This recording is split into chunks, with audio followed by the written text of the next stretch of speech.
Hi everyone, welcome to today's Learning from Home Tip of the Day, number 23, apps for kids. It's a little bit of advice about some of those apps your child may have on their phone or their tablet and whether or not it's appropriate for them to be using and how to make it safer. Start off, our NoGo Apps. So these are some of the apps that are around that really are not appropriate for children of any age. The first one here, Telenym, is an anonymous messaging app. So you actually don't know who's sending you the messages when you receive them, which means that it's very dangerous because people can't be reported. It's very hard. Omegle is a video chat where you get matched with strangers, and that's an 18+ app only. So definitely not appropriate for children. Yubo, used to be called Yellow, is a location-based meeting app. So it finds people near you that you can then live video chat with, also not appropriate for children. OnlyFans is a subscription-based app, which means it's paid, and it's definitely an adult-only site. It has adult-only content, so definitely not something our children should be accessing. These apps are to be used with caution. They all are over 13, so primary children shouldn't be using them anyway.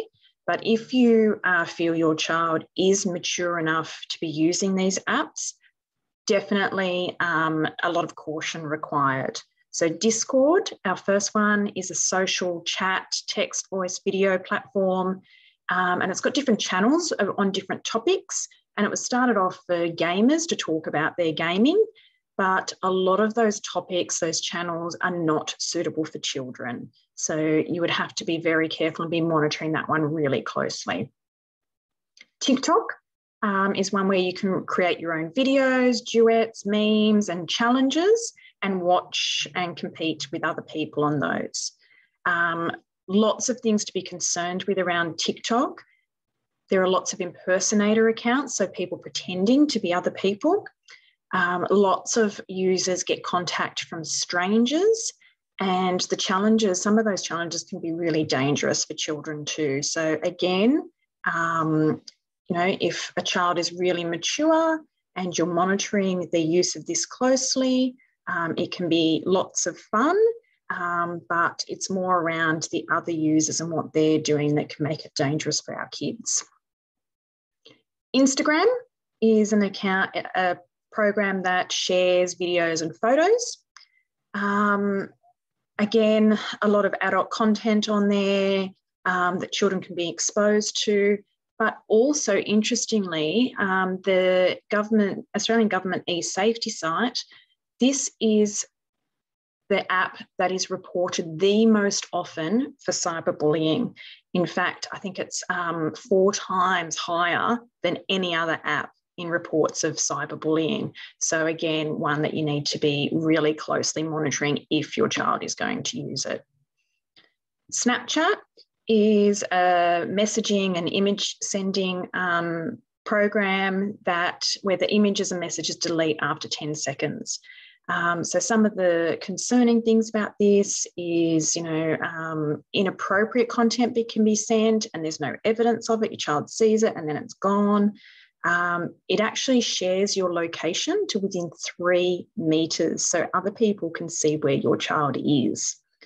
And it's also very common for accounts to be hacked in Snapchat, which means that people can then access your images, your messages, and send messages to your friends pretending to be you.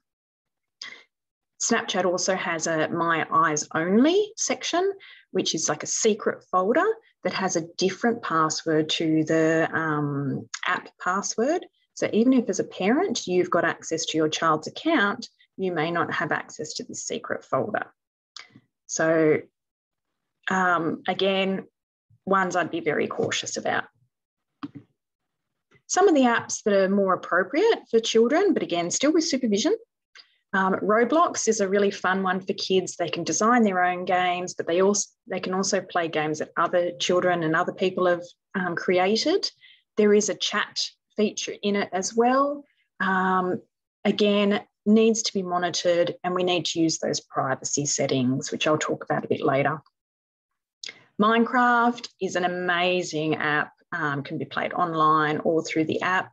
It's a virtual building game. You can chat with other game users. Again, you need to be using those privacy settings, but also be careful of in-app purchases. If you've got that link to your account and your credit card details are there, it could prove very costly.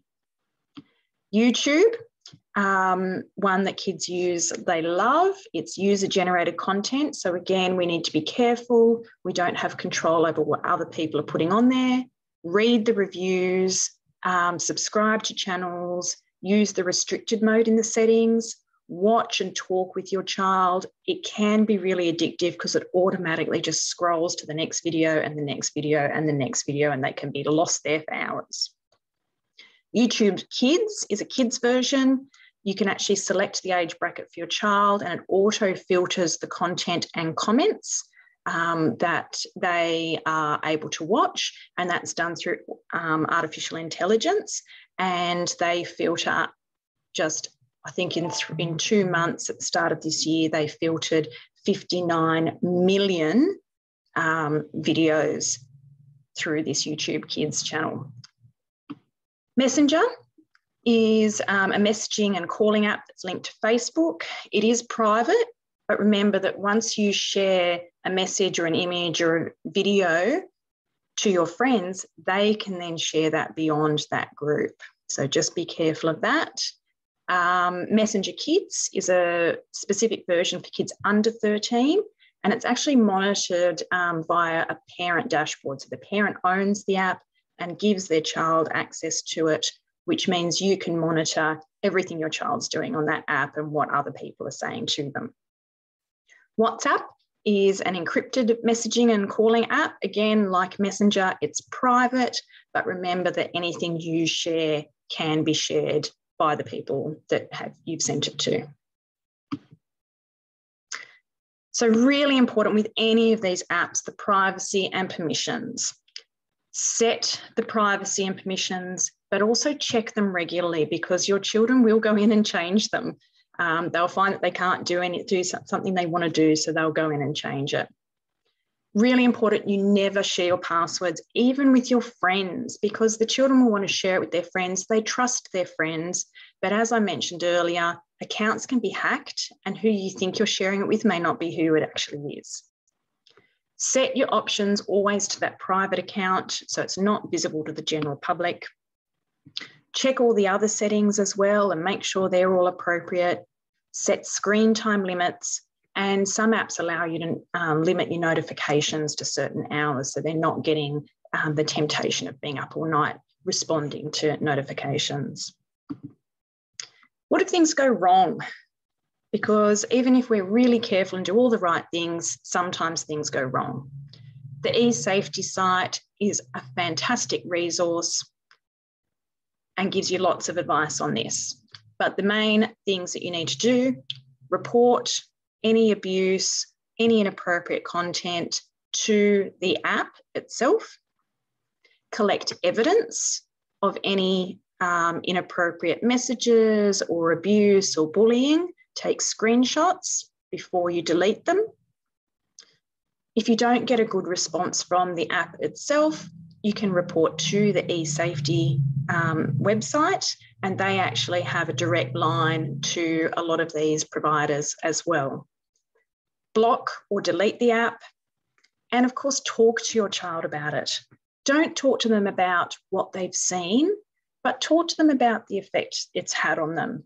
And there are some great resources on the eSafety site to guide that conversation as well.